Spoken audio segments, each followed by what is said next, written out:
the only area that doesn't follow where I think the best budget scenario that Dr. Colley presented was instead of the .75, and if you want me to consider a friendly amendment, I'll say let's start with the 1%, if we can go forward here.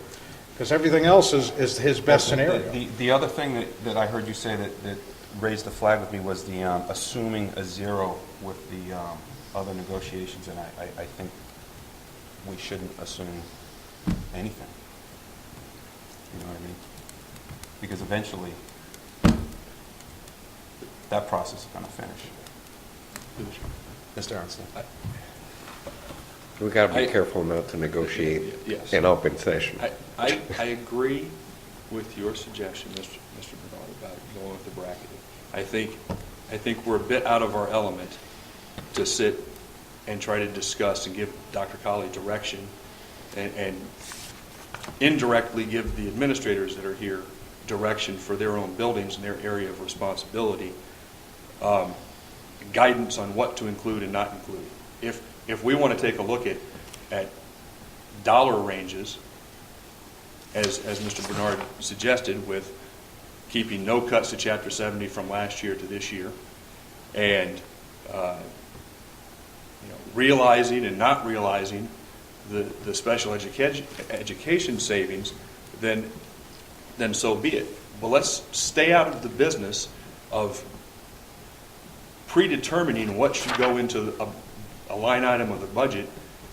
That's what these folks are for. They're here to bring those budgets to us, and then we take a look at the bottom line and determine, based on some of the other discussions we've had with other committees in town, and getting a look at a more realistic lay of the land as we move forward through the budget cycle, of whether or not we're comfortable with that bottom line number or not. Mr. Sullivan. I don't want to extend the discussion. I'm responding to a presentation that was made with my motion.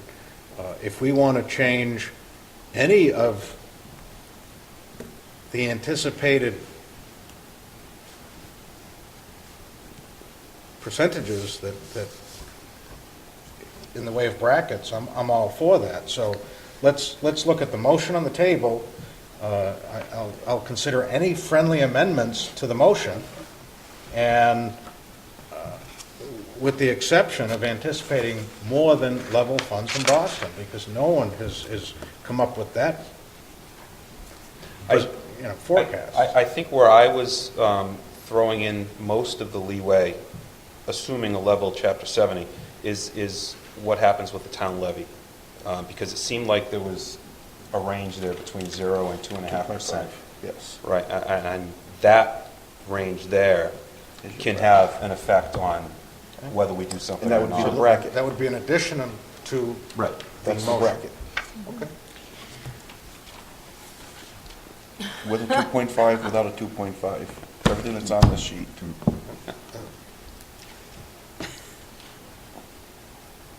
If I may. Dr. Collin.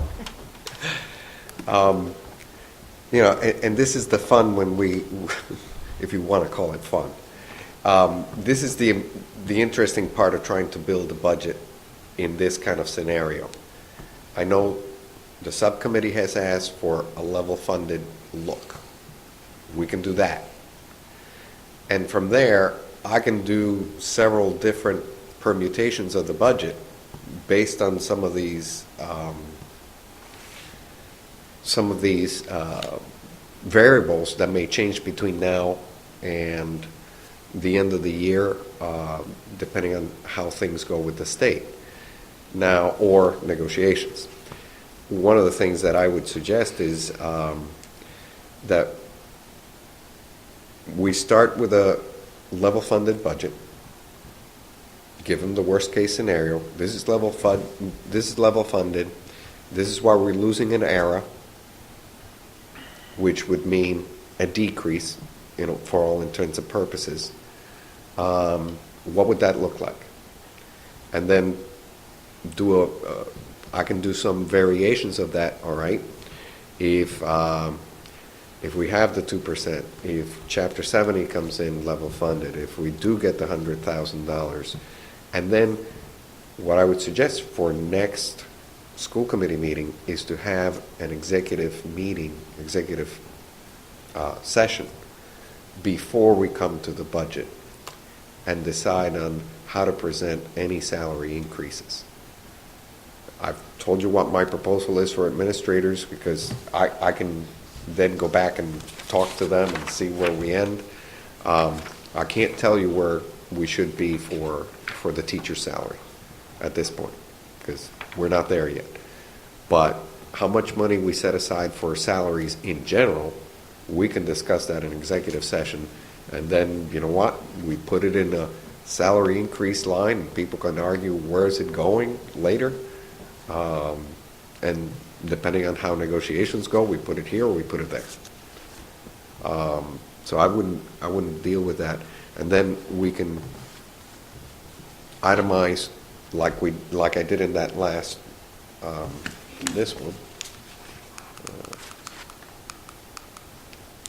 The cost of the different parts that could be added. That way, you know, here's worst case, here's what we're responsible for if we Here's what we increase wish. some salaries, and then here's the things we would like to have. So at this point, I don't need a motion. I just need some general direction, because I'm going to bring to you a proposed budget at the next school committee meeting. I'm just looking for, where do you want me to go as I start to put the options together so that you can react to them. I mean, we're nowhere near having a budget that, you know, would be presented to the town. But at least I need to hear where the school committee, individually or as a whole, if I hear everybody saying, yeah, we all want to leave Chapter 70 alone, then I start there. If I hear some people would like to, what does it look like with it out? What does it look like with it in? Then I'll give both budgets. But I don't think I need a motion to prepare just one type of budget or even two. I think at this point, we still are talking about some of these, and I just wanted to give you the first look at what are we facing this year.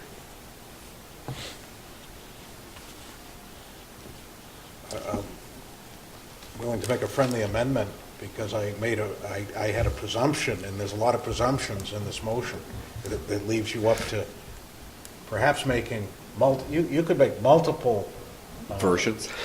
budgets with these figures. Yes. Because there's a lot not addressed. Yes. But I was anticipating a full levy from the town, and that comes from the budget discussions. Absolutely, a 2.5% increase. It doesn't get into, and I expect that budget, this isn't a final draft, I want to see how dire that budget is. That is not going to be an increased budget. I mean, that is going to be an increased budget, and then that's going to give us a starting point. But that's my motion.